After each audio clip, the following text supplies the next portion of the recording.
which leads perfectly into our next guest, who is basically going to ask us, how much is the cost worth it to protect us from terror, from those who hate us for our freedoms? What price are we willing to pay to be safe? Will we go a little or go the whole way? I think it was Eisenhower who said, you're perfectly safe in a jail cell, but you're still in a jail cell. Our next guest, speaking on the NSA, the Fourth Amendment, an amazing lady, an incredible speaker, Ms. KrisAnne Hall.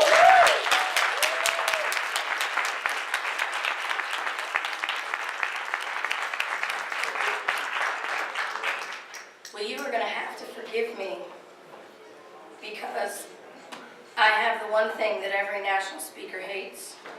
I have laryngitis. But I am really going to be tethered to this podium, am I not? I mean, because this is just not me. You can take the mic off and move which around one? with There's it. two. The big one in front of you, that one, yeah. Okay. You can move around with it. Because I do not stand still well. So the fight still has to go on, right?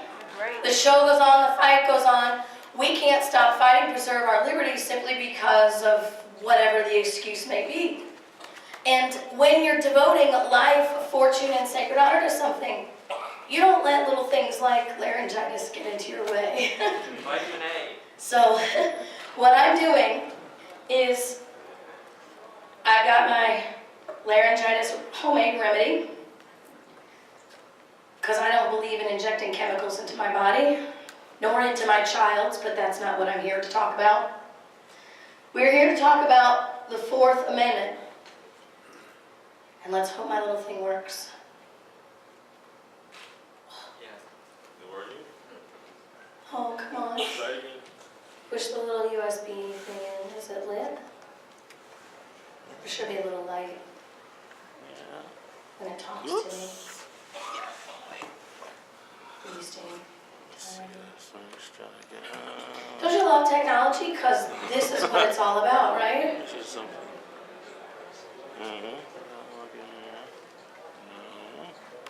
I'll see when it's not Is working. there a light on the USB? No. The light, okay, well it's not. Plug in and unplug it. Let me try it. I'm moving it. The little bitty one, just take it off. Oh, I can just do that too. Oh, are you going to I just plug do it. it for me? Yeah, sure. Okay. All right. I'm sorry. I gotta figure out where I am now.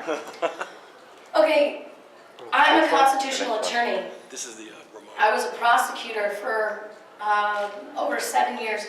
Worked in the criminal justice field for over a decade. So I am well versed in all of these exceptions to the Fourth Amendment. And I say that in quotations if I can. So I want to go over with you. Oh, you lost the screen. Aim it back. There we go. Okay, so I want to go over with you some of the things that you're going to hear. And you're hearing these things in the media. And then I'm going to show you how they're completely extra-constitutional and unconstitutional. And so what you're going to hear are these court revisions of constitutional principles. They're going to tell you that there are exceptions to the Fourth Amendment. You're going to hear things like plain view, search subsequent to arrest, exigent circumstances, emergency situations, and then my overwhelming favorite, national security. But what we need to understand is what does the Fourth Amendment really say? So we'll go through this Fourth Amendment together. The right of the people to be secure in their persons, houses, papers, and effects. Now, if you can come up with something that you can possess or own or think of that doesn't fit in one of those categories, let me know, because I can't. Our framers were very clear that this is supposed to include everything against unreasonable searches and seizures. Now, what you need to understand is you are not protected from every search and seizure, just unreasonable ones. Now, what our judges and lawyers like to do is say, okay, well, but what is unreasonable? Because that's what we have to debate. What is is unreasonable. But the problem is the Fourth Amendment tells us very clearly the difference between a reasonable and unreasonable search. You simply have to look at the language of the amendment in of itself. Now, our lawyers and judges don't know how to do this because our lawyers and judges are not taught the Constitution in law school. They're taught constitutional law, which is completely different. Constitutional law professors teach our lawyers, who will become our justices and our Supreme Court justices, that men and women in black robes know more about the Constitution than the men who wrote it.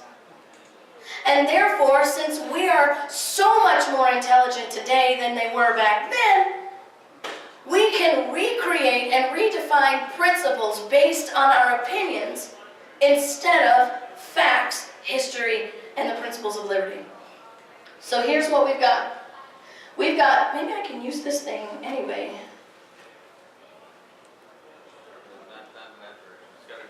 Oh, no, I'm looking for my laser pointer thing. Laser. Okay, so we are only protected against unreasonable searches and seizures. So what is a reasonable search and seizure? A reasonable search and seizure, which is one, a reasonable search and seizure is one where there is a warrant. One where it is based upon probable cause. One where it's supported by an oath or affirmation. One where it particularly describes the place to be searched and the persons or things to be seized. Now, when you're reading legal documents, it's really not as hard as your local attorney wants you to think, because then you won't pay him $250 an hour. So I want to teach you something here. Some of the most important words in the legal world are the little bitty ones. Like this one right here. What is this one? And. What that tells me as an attorney is that in order to have a reasonable search and seizure, it is a 5-prong requirement. Not 3 out of 5, not 4 out of 5, but you have to have all 5 before you have a reasonable search and seizure. So there must be a warrant for every search and seizure.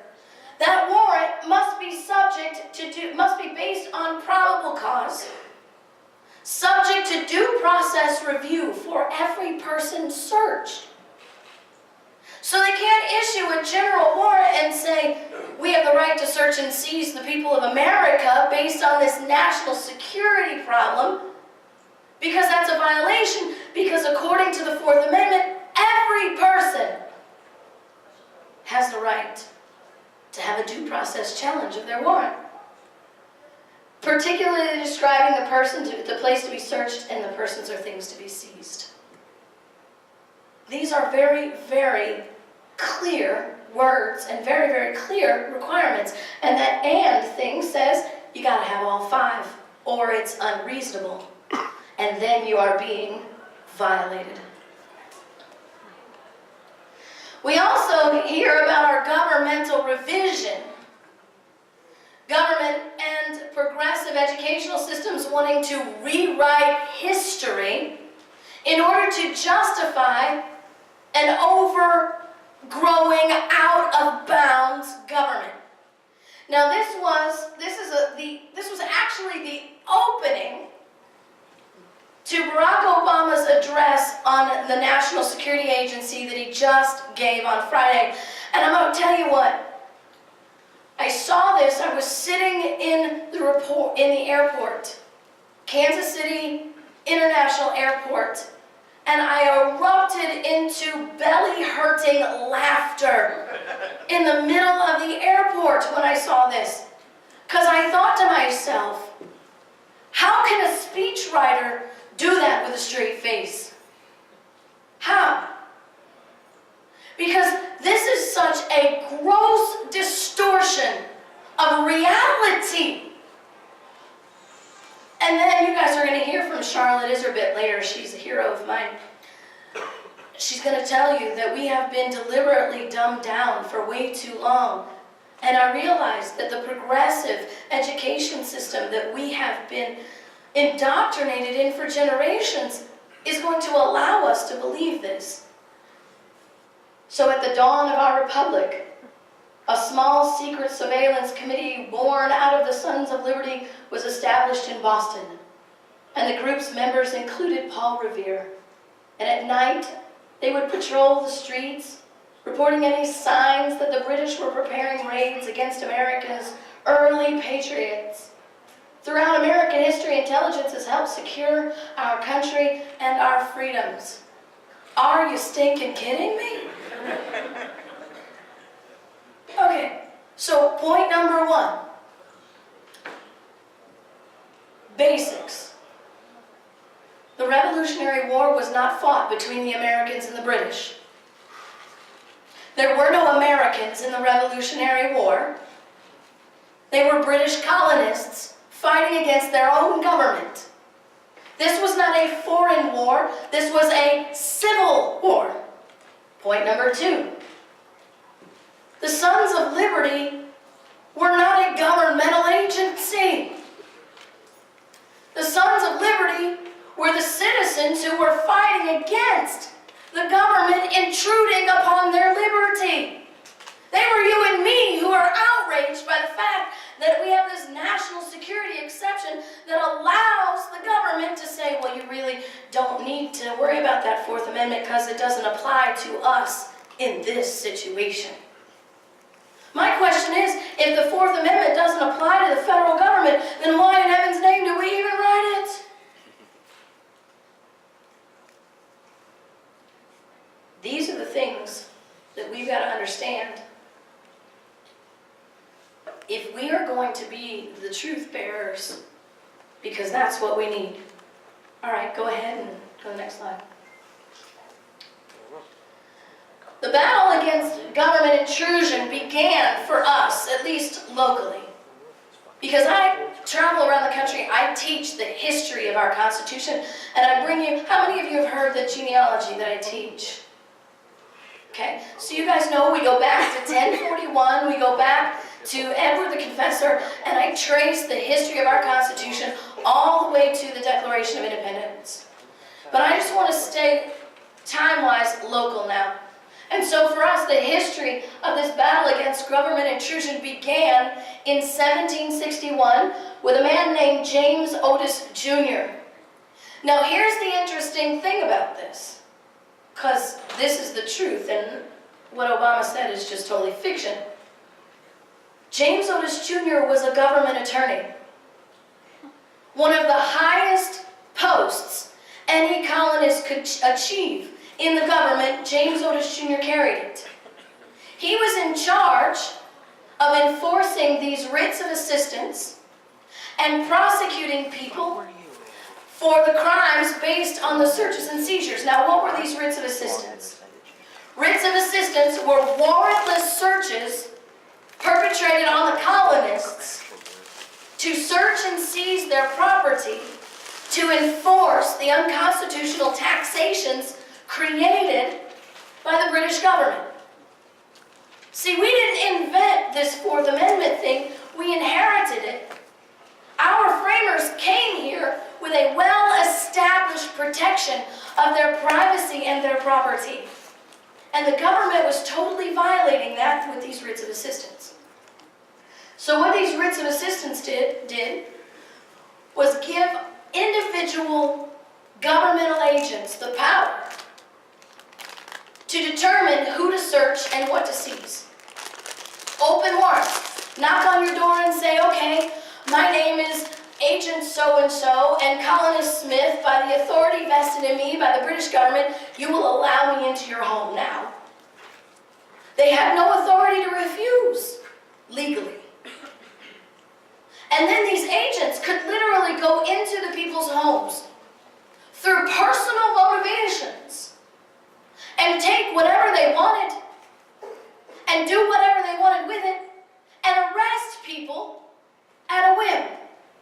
And because these were open warrants, the colonists had no way to challenge them legally.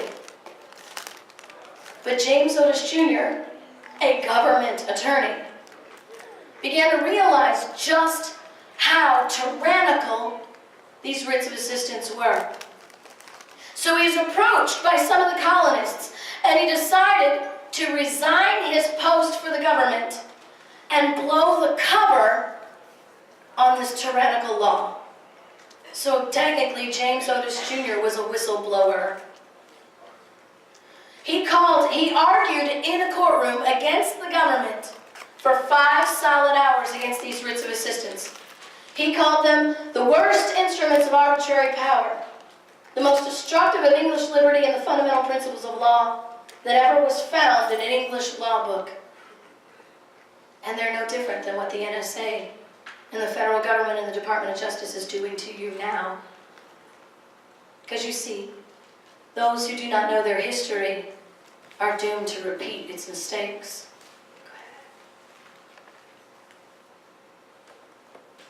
So warrants based upon probable cause. These are the problems that James Otis Jr. had with these warrants. Bare suspicion without oath is sufficient, he said. Well, that's what Patriot Act says.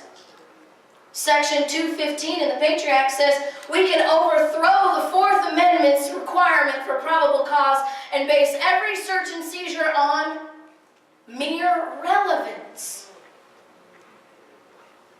I'll remind you that Otis called this the worst instruments of arbitrary power, the most destructive of English liberty, and the fundamental principles of law that ever was found in an English law book. Warrants upon oath or affirmation. That means that every warrant that is issued is based on a single place or a single person, and every warrant must be reviewed by a judge, meaning every single officer must stand before the judge and swear to the veracity of that warrant. They actually do that. I have made warrants as a prosecutor. And there is always a clause.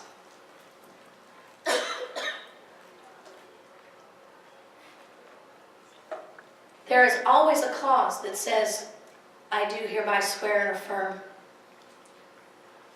that the testimony contained in this warrant is true to the best of my knowledge. Am I right, officers? You see, your police officer cannot go to a judge and say, I want to get a warrant for everyone in my county so that I can search everyone in my county. But that's what these writs of assistance were doing. It is a power that places the liberty of every man in the hands of every officer. And that's exactly what these NSA warrants do too. You see, they go before the Foreign Intelligence Surveillance Courts and obtain a warrant that applies to everyone in secret. So you can't know you're being searched. You can't know that your stuff is being seized. And it's totally open-ended, which means every government officer who has this warrant has open authority to come into your home or take your electronic information, and they don't have to answer to it, to anybody else. Otis said, what a scene does this open? Every man prompted by revenge, ill humor, or wantonness to inspect the inside of his neighbor's house, making a writ of assistance. Others will ask it from self-defense. One arbitrary exertion will provoke another until society be involved in tumult and in blood. The funny thing is our framers took this a whole lot more seriously than we do. But the truth of the matter is, the Government Accountability Office did an audit on national security letters, these writs of assistance in our modern day, and found out that in 1 year, 49,000 national security letters were issued. Now remember, we're doing this to keep us safe from terrorists, right? The Government Accountability Office figured out that of those 49,000 national security letters issued, 60% were issued on U.S. citizens and legal resident aliens. That means, according to the government, our greatest terrorist threat comes from you and me. And they're based on mere relevance, and they're absolutely open-ended. Any agent can use them, and there is no way you can fight them. Because although these writs of assistance that Otis dealt with, there was a gag order by the sword. You do not dare stand up against an agent at your door. These national security letters, how they're seizing all your stuff, contain a gag order. So if you're served with one, you can't tell anybody or you will be federally prosecuted. There's also an arm of these national security letters called suspicious activity reports. That allows the federal government to go in and seize your bank records. In that same government accountability report, they found out that there were 200,000 national security letters issued in 1 year, seizing over 2 million bank records. With numbers like that, you might know somebody who's had their bank records seized, and they will never know it because the bank cannot tell you, because there's a gag order that will federally prosecute your bank for letting you know that the government's been in your records. Not only that, before Janet Napolitano fled office, she issued a report that said these same suspicious activity reports allowed the government to go into your safety deposit boxes and seize anything that they find merely relevant or suspicious. And the bank can't tell you that they've been there, and they can't tell you it's gone because there's a gag order. Particularly describing the places to be searched and the things to be seized. James Otis Jr., in his legal argument, said, a man's house is his castle, and whilst he is quiet and he is as well guarded as a prince in his castle, this writ, if it should be declared legal, would totally annihilate this privilege. Do you understand that these national security letters, this search and seizure by your federal government, takes away your liberty and your security in your home? It really, literally makes you the possessor and owner of nothing. What it means is the government owes everything that you own, and you merely possess it temporarily with their permission. He said, custom house officers may enter our houses when they please. We are commanded to permit their entry. Their menial servants may enter, may break locks, bars, and everything in their way. And whether they break through malice or revenge, no man, no court can inquire.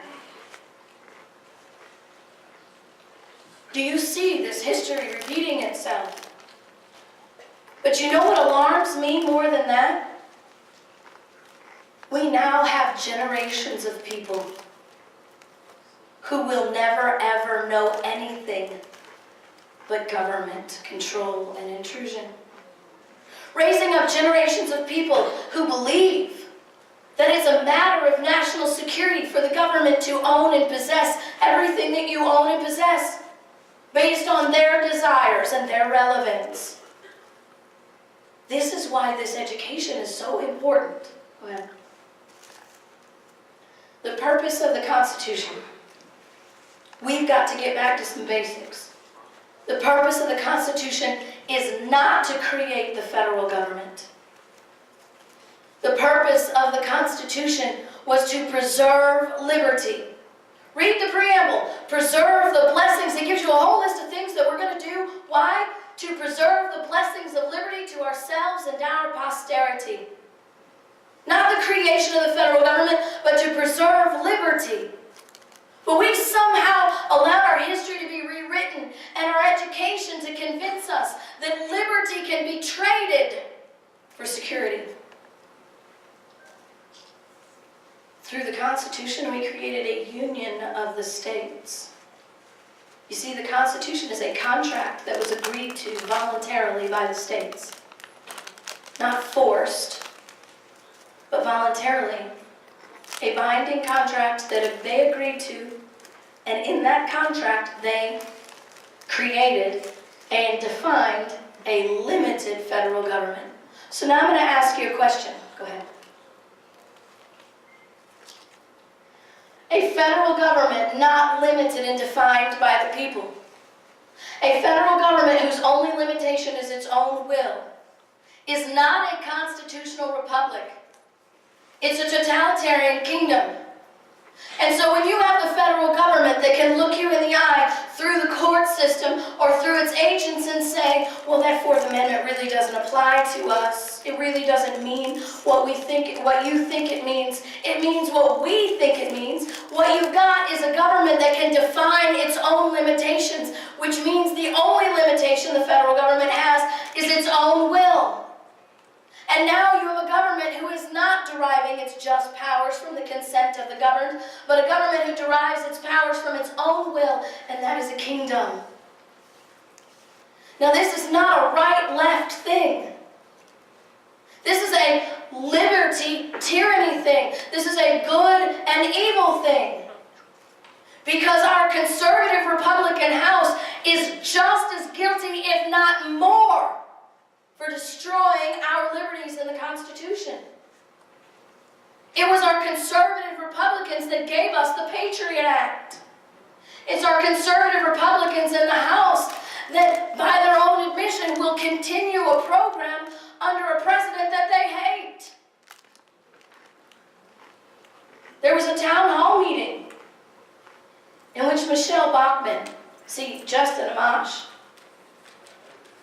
tried to eliminate the ability of the NSA to get into our stuff. A simple, direct, and pointed amendment that would have removed their ability to take your stuff without a warrant. Michelle Bachmann stood before a town hall and said, I am vehemently opposed to Justin Amash's amendment because your emails and your cell phone conversations don't belong to you. She said they're business records of the cell phone companies and the email providers. And since they don't belong to you and they're business records, then we can seize them under an exception to the Fourth Amendment, the business record exception. Justin Amash stood up and just brought out, well, if we live in a country where my emails and my cell phone conversations don't belong to me, we're worse off than we think we are. I want to say, yeah, Justin, we're way worse off than you think we are, because our property, our persons, our houses, our papers and effects already don't belong to us. These laws, the Patriot Act, NDAA, all of these things make our possessions ours only through the permission of the government.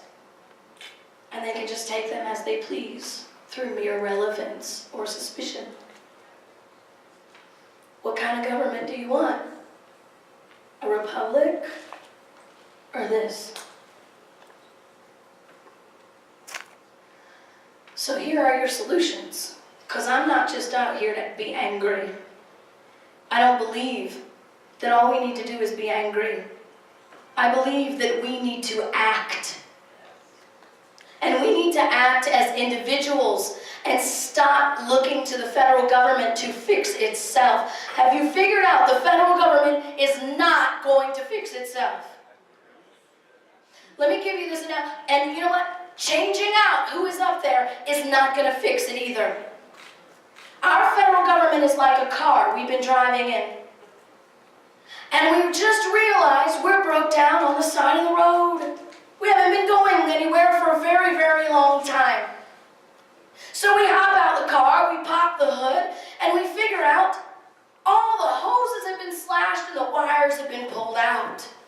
And all this time we've been figuring we could get the car to drive again by simply changing out the drivers. It's time for us to elect mechanics. People who are proficient in constitutional principles, not those things that they learn in law school, but the things that the framers of this country knew through experience and wrote reams about. Jefferson said that the several states who formed the Constitution, being sovereign and independent, have the unquestionable right to judge of its infractions, and that a nullification by those sovereignties of all unauthorized acts done under the color of that instrument is the rightful remedy. Your states are sovereign and independent entities. Go read the Declaration of Independence in the last paragraph. It'll prove it to you. We started off as sovereign, free, and independent countries with the same power as Germany, France, and Spain, and Great Britain. Creating the Union did not change that. The 10th Amendment preserved that. So what we have to do here is understand that not only do the states have to nullify, but we have to do this on an individual basis through your counties, through your municipalities, and you as an individual as well. Now, I'm going to prepare you to defeat these arguments against nullification. Because when your state stands up and says, we are not going to allow these NSA searches to our citizens, we are not going to permit NDAA to be enforced here, these are the things that you're going to hear. It's not in the Constitution. The Supreme Court said no, and the Supremacy Clause prohibits it. So, it's not in the Constitution, but James Madison and Samuel Adams knew it to be right. Because it is in the 9th Amendment. The 9th Amendment reads, the enumeration of the Constitution of certain rights shall not be construed to deny or disparage others retained by the people. Your 9th Amendment is the most important clause in the entire Constitution. Your 9th Amendment is what makes us a republic and not a kingdom. The 9th Amendment declares that every right in the universe belongs to you. It's not given to you by the government. It is yours inherently. Sam Adams gives us some further information about this, understanding of this. Among the natural rights of the colonists are these. First, a right to life. Secondly, to liberty. Thirdly, to property, together with the right to support and defend them in the best manner they can. 4, life, liberty, property, and defense of those things. Nullification is in the Constitution. Why? Because it is your inalienable right to defend your life, liberty, and your property. These NSA seizures, these NDAA intrusions, the Department of Justice through its white paper telling you they can assassinate anyone they want, anytime they want, and the courts can't say anything, are all direct attacks on your life, your liberty, and your property, and you have an inherent right to protect those from anyone, foreign or domestic.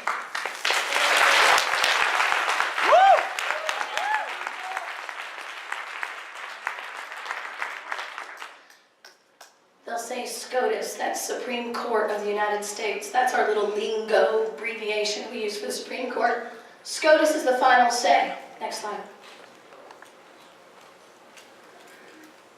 Jefferson says, oh look, my picture fell off. That's not supposed to be like that. Success, Jefferson had on his mind when he was talking about this. The idea that the general government is the exclusive judge of the extent of the powers delegated to it stop nothing short of despotism. Since the discretion of those who administer the government, your NSA, FBI, DHS agents, since the discretion of those who administer the government and not the Constitution would be the measure of their powers.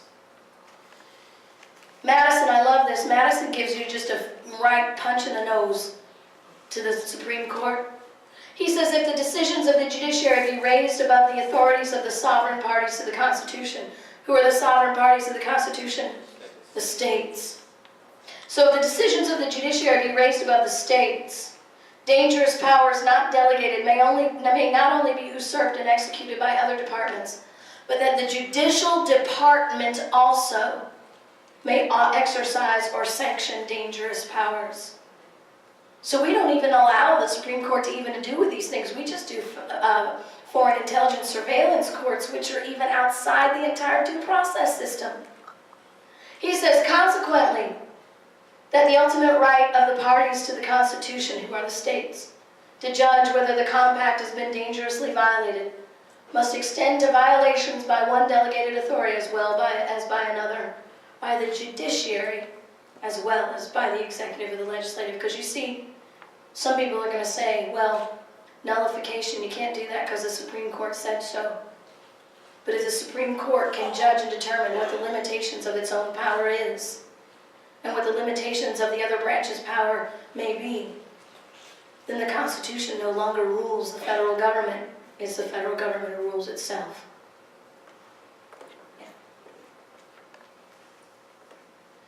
Some will say the Supremacy Clause prohibits it, which I love this argument, because I don't believe that we can, I don't believe in calling people names. I think the minute you start yelling at people and calling them names, you prove that you're ignorant and you have no argument.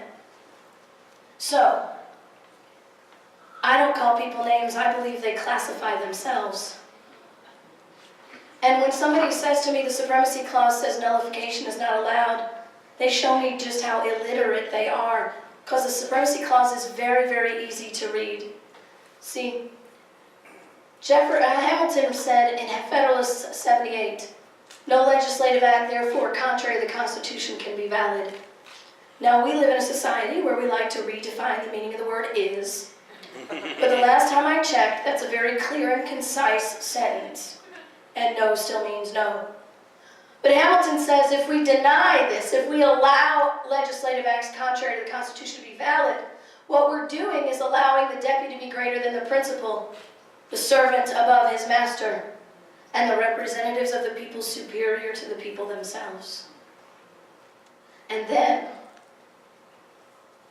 they'll say I have the power to do this because I said so. The Supremacy Clause is also very clear to read. This Constitution and the laws of the United States, which shall be made in pursuance thereof, shall be the supreme law of the land. That is not an unlimited declaration that everything that Congress does is the supreme law of the land. This is a qualifying sentence. So the Constitution is clearly, by itself, the supreme law of the land.